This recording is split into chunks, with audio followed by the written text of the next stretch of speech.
We are happy to be joined now by the winner of the DraftKings inaugural Fantasy Tournament of Champions, Travis Pettey, a.k.a. Petty Theft 89, taking down our showdown contest at the big game on Sunday, beating out the other 38 competitors, some of the best in DFS for the $1 million top prize in bragging rights forever.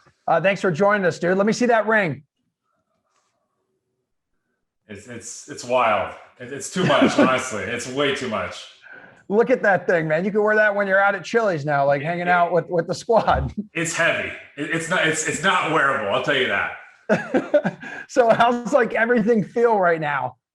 I feel like it still hasn't fully hit me yet. Winning $1 million, that's a once in a lifetime thing for very few people, right? But it feels really good. It feels really, really good, especially, in that environment. It was awesome. And like to be crowned like the first to win the DraftKings championship like series here. Like, what does that mean?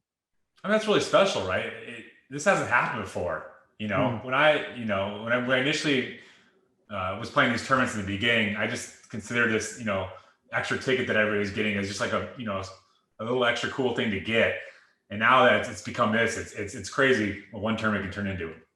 Yeah, I know you and I have talked before. I know you've talked with DraftKings, in the past. You've been to a few of these live finals, but you really haven't been able to get over the hump and win one. So how much was that eating away at you? Oh, it sucked.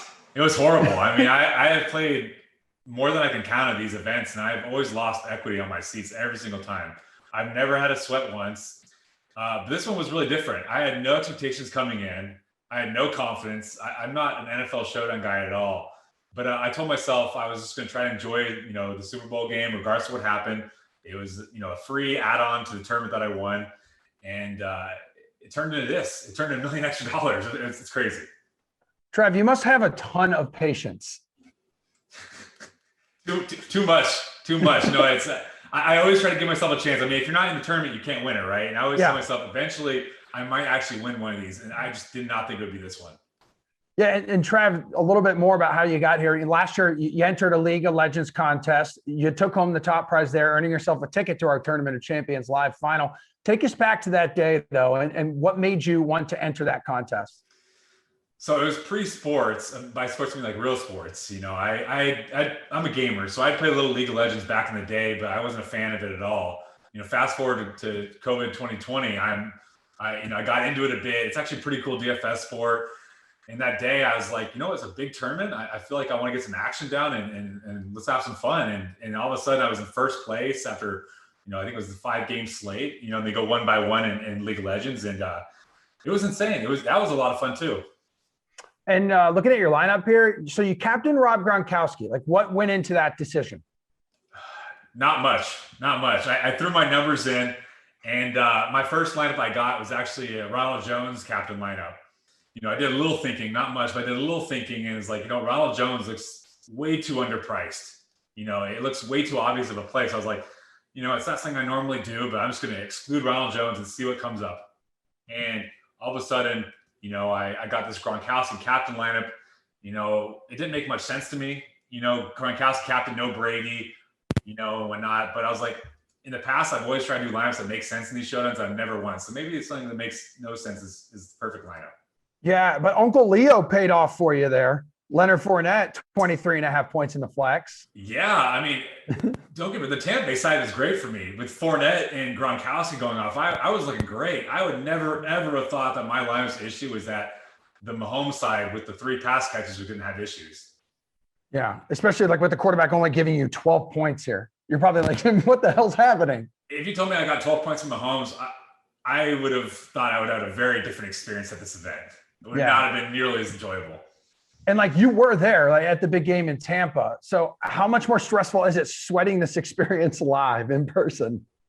I mean, I try to make it easy on myself this time. Usually I go to these events and I'm the kind of guy who plays a lot of lineups. So I don't know exactly what I need most of the time because I have variations of a lot of different things. So this time I did one lineup. I didn't enter any tournaments with this lineup. I just had this one single lineup.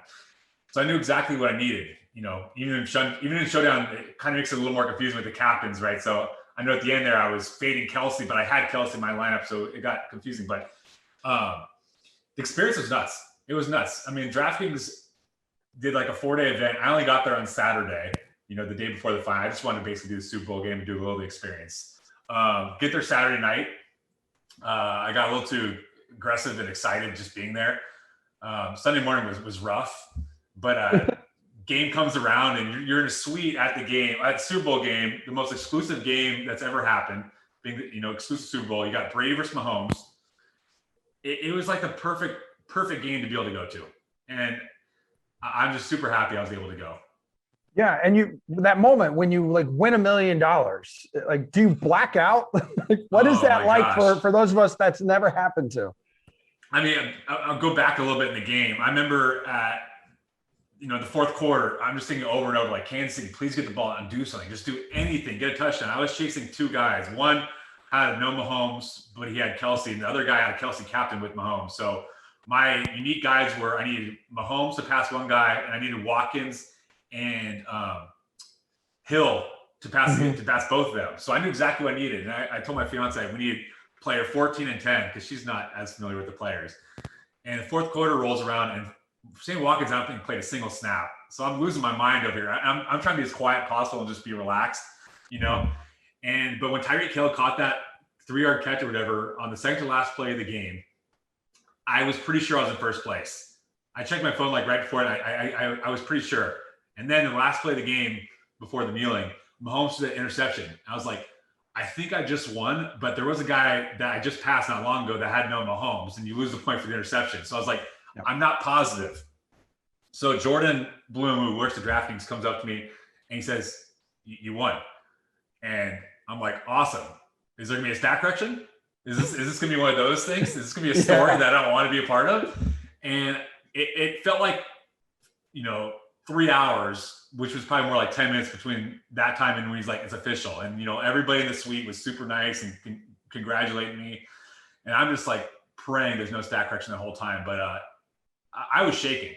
And I've done this for years, and that's not me at all. I think I'm as calm as it gets, usually sweating things, I'm human, right? But I was legitimately shaking. And now you have a ring to match your fiance's ring. Oh man. This ring is a little bigger. So now I'm worried that, some of this money might go into other things, might be upgrading a little bit. Please tell me that day on the altar, your fiance will be slipping this onto your finger. Oh my God. Yeah, just like a double slipping on the finger. That would be amazing. But I'm telling you, this thing is so heavy. It's ridiculous. I mean, I was wearing it at the game afterwards, and I was like in an Adidas sweater, and I looked completely out of it. Yeah.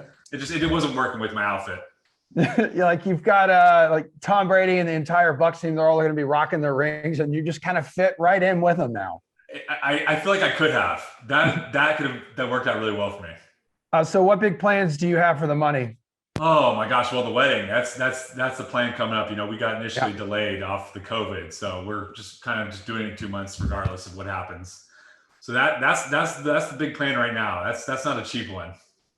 Has your fiance sent you all of a sudden in the past day or two, is she recommending any Valentine's Day gifts now? It's weird how that works out, right? I mean, I feel like our wedding got bigger all of a sudden last day. I'm not as involved as I probably should be, but all of a sudden it got more expensive. Yeah. I think a couple things got slipped under the rug. Yeah, I'm with you. I've been down that road before, dude. Before you get out of here, we got season 2 of our DraftKings Championship Series starting up now. So how motivated are you to get back and defend this title? I want to get back. Absolutely. I mean, that'd be perfect. I was thinking about it right like the day after. I was like, are they going to do it again? And if they do, I feel like it'd only be right if you invited the winner no matter what, right? Kind of like the Masters, how they always bring the winners back with the exemptions. I think you got to bring it back regardless, because I think it was hard to make. I can't believe it. I mean, just making it was probably actually harder than winning it, right? I had to beat 1,000 people, whatever, rather than just 40. So I'm thinking maybe it's like an exemption for me. One-time thing for the first champion would be pretty fair. That'd be cool. Maybe we can get you like a DraftKings Letterman jacket or something like that. I like that. With the ring, that'd be a perfect combination. That'd be so excessive, though. You'd look so great on the altar in that jacket, man. Travis Pettey, congrats, and thanks for hanging out with DraftKings. We appreciate you. Thanks, Emerson.